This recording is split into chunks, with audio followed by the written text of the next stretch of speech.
Hello student, मैं आर्यस यादव आप सभी का स्वागत करता हूं आपके अपने चैनल ट्राइपॉड क्लासेज पे।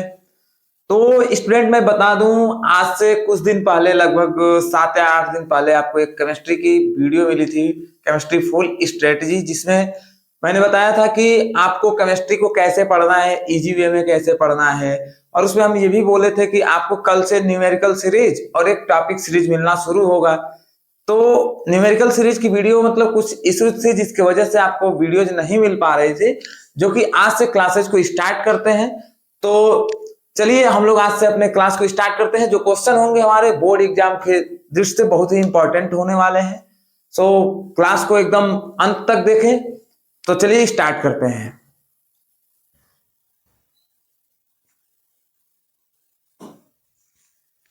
फर्स्ट क्वेश्चन है हमारा, बोल रहा है कि 10% NaOH 10% NaOH के जलीय विलयन के लिए मोल प्रभाजों की गणना करें। मोल प्रभाज क्या होता है? इसको हमको पढ़ने से पहले मतलब क्वेश्चन सॉल्व करने से पहले हमको कुछ टॉपिक को पढ़ना होगा, जैसे मोल प्रभाज कैसे कैलकुलेट करेंगे। उसमें जरूरत पड़ती है हमको मोलों की संख्या की जरूरत पड़ती है। उसमें हमको जरूरत पड़ती है मोलों की संख्या। तो सबसे पहले हम बताते हैं मोलों की संख्या कैसे कैलकुलेट करते हैं। तो आइए हम देखते हैं मोलों की संख्या। ठीक है, मोलों की संख्या इसको हम लोग प्रदर्शित करते हैं स्मॉल n से। तो ये होता है भार बटे अणुभार। भार को हम लोग W से, कैपिटल W और बाई कैपिटल N। अब आता है, हम ये चैप्टर हमारा विलयन है, तो यहाँ पे हम लोग एक चीज ध्यान देंगे। विलयन के दो घटक होते हैं, किसी विलयन के दो घटक, एक होगा विलेय और दूसरा होता है विलायक। तो जब भी हम लोग विलेय की बात करेंगे तो हम लोग प्रदर्शित करेंगे A से, और विलायक की बात करेंगे तो हम लोग प्रदर्शित करेंगे V से।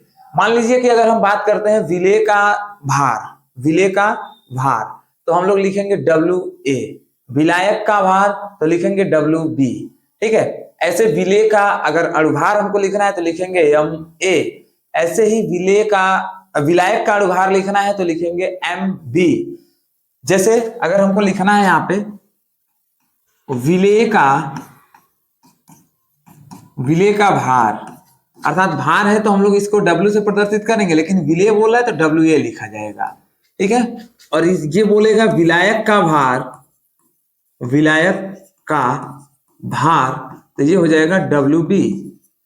अब यहां से हम चलते हैं। मान लीजिए अगर किसी एक घटक के मोलों की संख्या निकालने के लिए बोल दिया कि विलेय की मोलों की संख्या बताइए या विलायक की मोलों की संख्या बताइए, तो हम क्या करेंगे? हम लिखेंगे विलेय की मोलों की संख्या। ऐसे विलेय किसको बोले हैं? A लिख लेते हैं कि मोलों की संख्या, के मोलों की संख्या क्या होगा? मोलों की संख्या को n से प्रदर्शित करते हैं, और विलेय बोल रहा है तो क्या लिखेंगे? Na बराबर क्या हो जाएगा? विलेय का भार बटे विलेय का परमाणु भार। ठीक है, या अणुभार बोलेंगे, यहाँ पे हमारे पास अणु होंगे तो अणुभार बोलेंगे। तो ये हो जाएगा WA अपान MA। ठीक है, तो यहां से इसी प्रकार NB बराबर हम लोग लिख लेंगे, NB बराबर WB अपान MB। ठीक है, तो आपको ये फार्मूला समझ में आया होगा कि हम लोग मोलों की संख्या कैसे कैलकुलेट करेंगे। अब हम आते हैं मोल प्रभाज क्या होता है, इसको आप देखेंगे।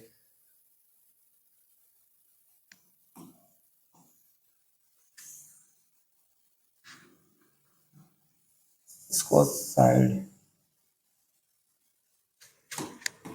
मोल प्रभाज क्या होता है हम पहले देखते हैं। मोल प्रभाज, मोल प्रभाज या मोल अंश के नाम से भी इसको जानते हैं। इसको इंग्लिश में हम कहते हैं मोल फ्रैक्शन। ठीक है, ये क्या होता है हमारा?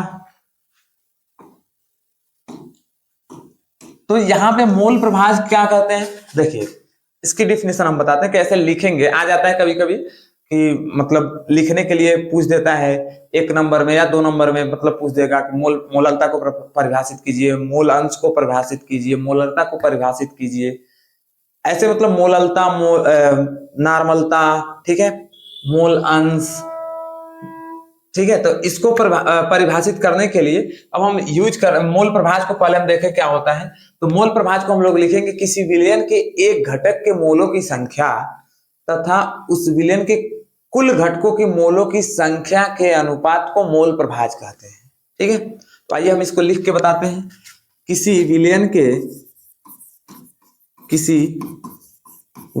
के एक घटक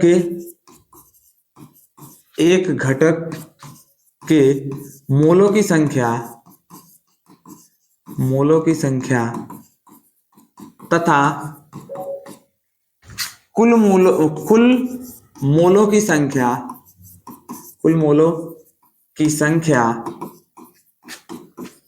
के अनुपात को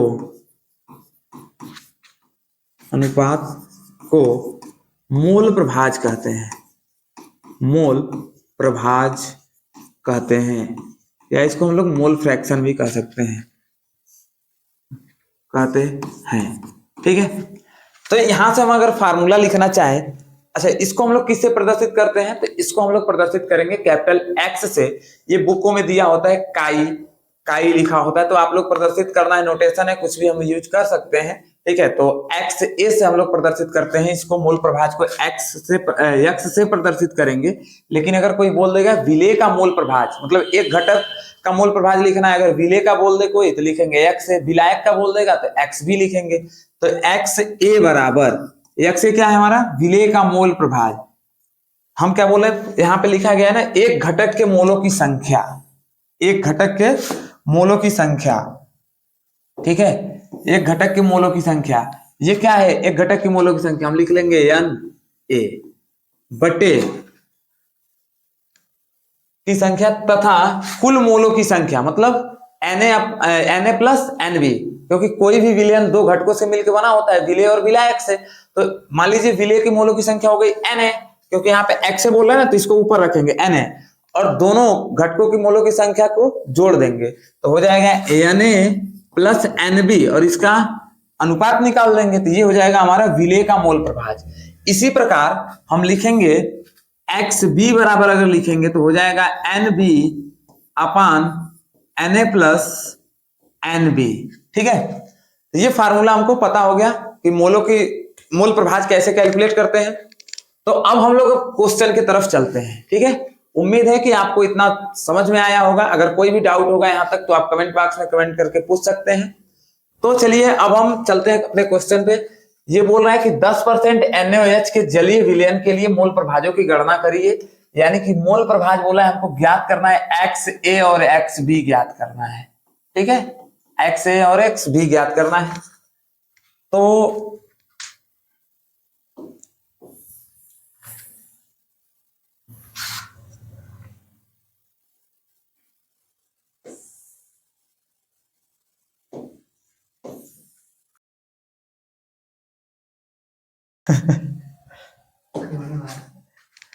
तो यहां फार्मूला हम लिखते हैं, एक बार लिख के यहां मतलब देखेंगे।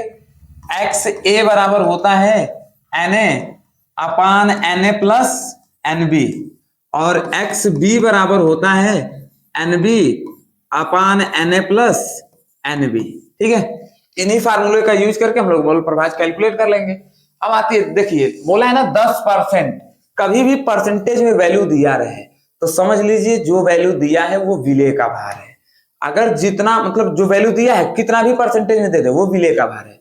अब बाकी आपको पता होगा कि परसेंटेज में कोई भी चीज हम मान लेते कि 100 रहा होगा, तो ये जो विलयन बना होगा जलीय विलयन, मतलब टोटल 100 रहा होगा, उसमें से 10 ग्राम NaOH है, मतलब 10 ग्राम NaOH मान लेंगे। यानी कि विलेय जो है 10 ग्राम, बचा हुआ कितना, तो 90, यानी कि विलायक कितना हो गया हमारा 90 ग्राम। तो यहाँ लिखेंगे विलेय का ग्राम द्रव्यमान, अर्थात WA दिया है हमारा क्वेश्चन में 10 ग्राम, और WB बचा हुआ कितना है, तो 90 ग्राम। ठीक है, अब आप देखेंगे हमको मोलों की संख्या ज्ञात करना पड़ेगा, क्योंकि यहां से XA बराबर Na होता है अपान Na प्लस Nb, तो हमको मोलों की संख्या ज्ञात करना पड़ेगा।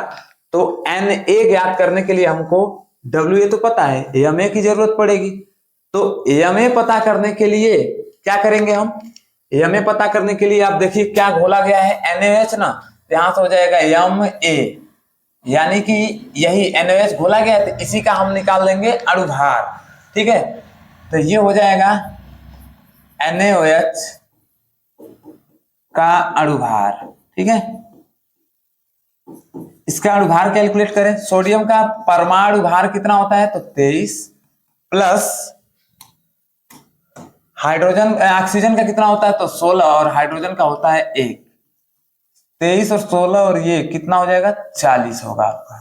ठीक है, यमे मिल गया। हमको एमबी की भी जरूरत पड़ेगी। बोला है जलीय विलयन, अर्थात विलायक हमारा कौन है, विलायक हो गया जल। तो हम यहां लिखेंगे यम बी अर्थात H2O का अणुभार, H2O का अणुभार। ठीक है, अब क्या होगा, हाइड्रोजन का परमाणु भार 1 होता है, 2 हाइड्रोजन तो 1 गुणे 2 प्लस ऑक्सीजन का कितना होता है, तो 16।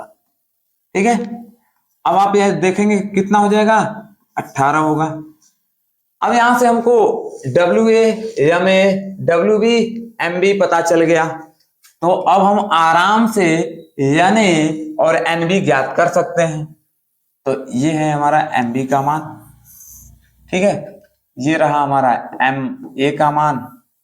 तो आइए हम चलते हैं Na कैलकुलेट करते हैं। मूलों की संख्या Na बराबर क्या होता है, फार्मूला हमारा WA अपान MA। ठीक है, यहां से वैल्यू रखें, Na निकालना है तो WA का मान कितना है, तो 10 है, बटे MA का मान कितना है, तो आप देख रहे हैं यहाँ पे 40 है। इसको डिवाइड किया जाएगा तो कितना आएगा, 1/4। इसको और डिवाइड करके लिख दिया जाए तो Na बराबर 0. और इसको डिवाइड करिए 0.25। ठीक है, अब Na पता चल गया, हमको NB की भी जरूरत पड़ेगी। तो हम लिखेंगे NB बराबर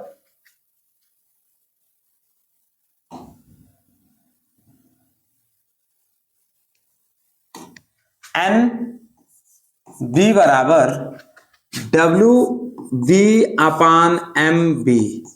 तो आप यहां से देख रहे हैं WB का मान कितना है, 90, और MB का मान कितना है, तो 18। इसको डिवाइड करेंगे तो 18 × 90। तो NB बराबर आ गया हमारा कितना, 5। ठीक है, अब Na और NB का मान मिल गया। अब हम आराम से मोल प्रभाज कैलकुलेट कर सकते हैं। तो अब हम यहां से लिखे XA बराबर, फार्मूला लिखा है Na अपान Na प्लस NB। Na का मान कितना है, तो 1/4 अपान, फिर Na का मान नहीं, ये रखिए 0.25।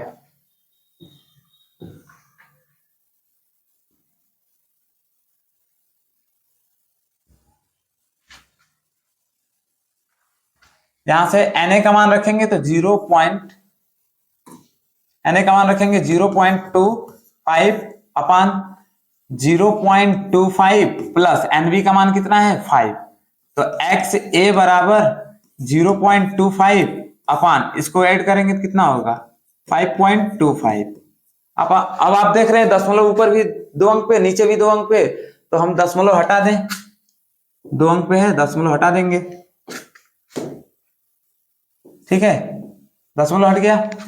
अब इसको डिवाइड करें हम तो XA बराबर हो जाएगा 25 × 9 25 और 25 दूनी 50, बचा कितना, 2, और फिर यहाँ 25 हो गया तो 25 × 9 25।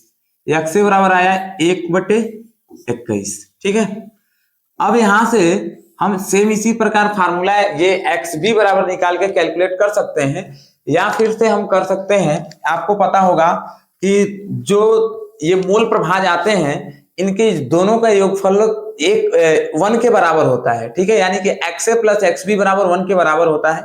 तो उसको भी यूज कर सकते हैं। हम यहां लिखेंगे, हम जानते हैं कि XA प्लस XB बराबर होता है 1। तो यहां से XB बराबर मिल जाएगा 1 माइनस XA। ठीक है, तो यहां से XB बराबर 1 माइनस XA की वैल्यू कितनी है, 1/21। अब इसको सॉल्व करेंगे तो यहाँ कितना होगा, 21 माइनस 1 फिर बटे 21, इसको घटाएंगे तो कितना आएगा, 20/21। ठीक है, ये मिल गया हमको एक्स बी का मान। ठीक, ये हो गया हमारा मोल प्रभाज को कैलकुलेट कर लिया हम। आप क्वेश्चन को एक बार स्क्रीनशॉट ले सकते हैं। ठीक है, सही बात। तो चलिए अब हम लोग चलते हैं नेक्स्ट क्वेश्चन की तरफ। ठीक है, नेक्स्ट क्वेश्चन कह रहा है हमारा, देखिए भारानुसार 30% ग्लिसरॉल, भारानुसार 30% ग्लिसरॉल के जलीय विलयन में ग्लिसरॉल के मोल अंश की गणना कीजिए। ठीक है, same as it is question, जैसे हम लोग पिछला वाला क्वेश्चन सॉल्व किए हैं वैसे ये भी सॉल्व होगा। आप देख रहे हैं 30% दिया है, यानी कि डब्ल्यू ए का मान कितना है 30 और डब्ल्यू बी कितना होगा तो 70।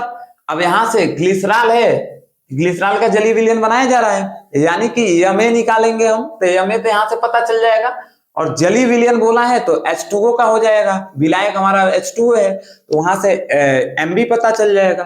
तो हम MA और MB आराम से कैलकुलेट कर सकते हैं। तो इस क्वेश्चन का जवाब आप लोग कमेंट में देंगे और हर एक बच्चे को इसका जवाब जरूर देना है। ठीक है, तो चलिए हम लोग नेक्स्ट क्वेश्चन की तरफ बढ़ते हैं। ये क्वेश्चन है हमारा, प्रयोगशाला कार्य के लिए प्रयोग में लाया जाने वाला सांद्र नाइट्रिक अम्ल, नाइट्रिक अम्ल का फार्मूला क्या होता है HNO3। ठीक है, ये फार्मूला है हमारा। नाइट्रिक अम्ल द्रव्यमान की दृष्टि से नाइट्रिक अम्ल का 68% जलीय विलयन है।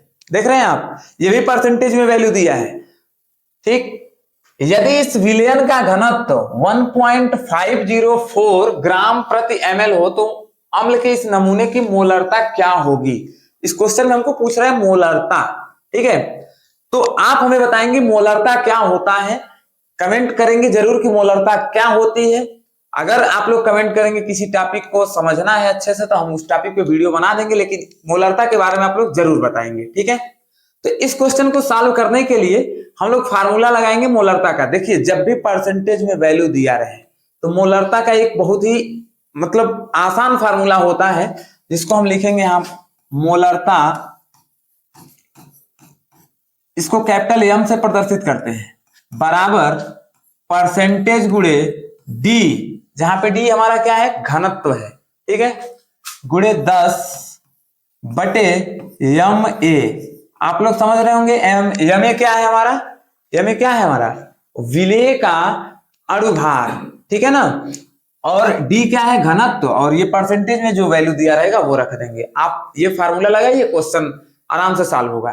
तो यहां पे हम रखते हैं M बराबर परसेंटेज कितना है 68 गुणे घनत्व कितना है हमारा 1.504 इंटू 10। MA कैलकुलेट करना पड़ेगा। MA क्या है हमारा HNO3 है ना, HNO3 का जलीय विलयन बनाया जा रहा है, तो हम लिखेंगे HNO3 का अणुभार, अर्थात इधर साइड में हम लिख लेते हैं MA। HNO3 का अणुभार कैलकुलेट करना है HNO3। तो हाइड्रोजन का परमाणु भार कितना है 1, नाइट्रोजन का होता है 14 और ऑक्सीजन का होता है आपका 16, और 3 ऑक्सीजन तो 16 गुणे 3। ठीक है, ये होगा 15 और 16 तिया 48, इसको जोड़ेंगे तो कितना होगा 8 5 13 63। ठीक है, तो यहां MA की वैल्यू कितना है 63। ठीक, अब इसको डिवाइड करिए 63 को, मतलब 63 से डिवाइड करिए 68 में, तो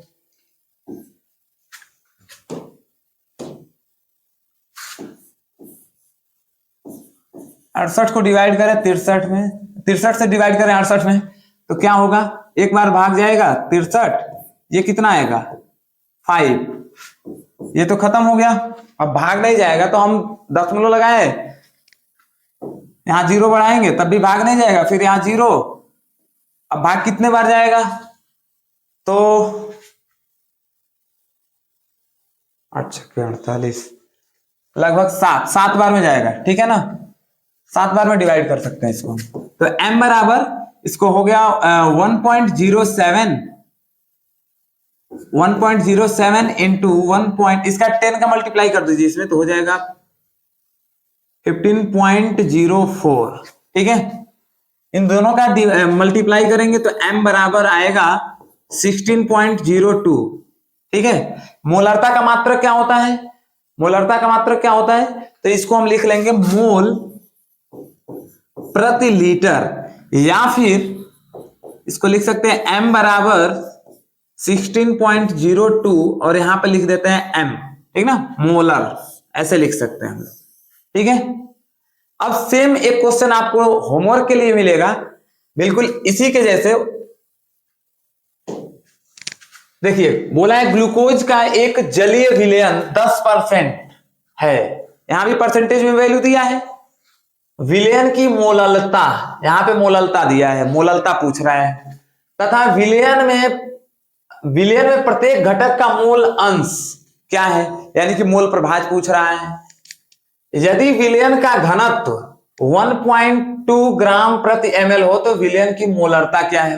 मतलब इस क्वेश्चन में जितने टाइप का हम लोग क्वेश्चन पढ़े हैं, मोलरता पढ़े हैं, मोल अंश पढ़े हैं, या मोल प्रभाज कह सकते हैं, इसमें दोनों पूछा है। और एक चीज एक्स्ट्रा पूछा है, मोललता, जिसको आज हम लोग पढ़े नहीं है, लेकिन आप लोग जरूर इसको सॉल्व करेंगे।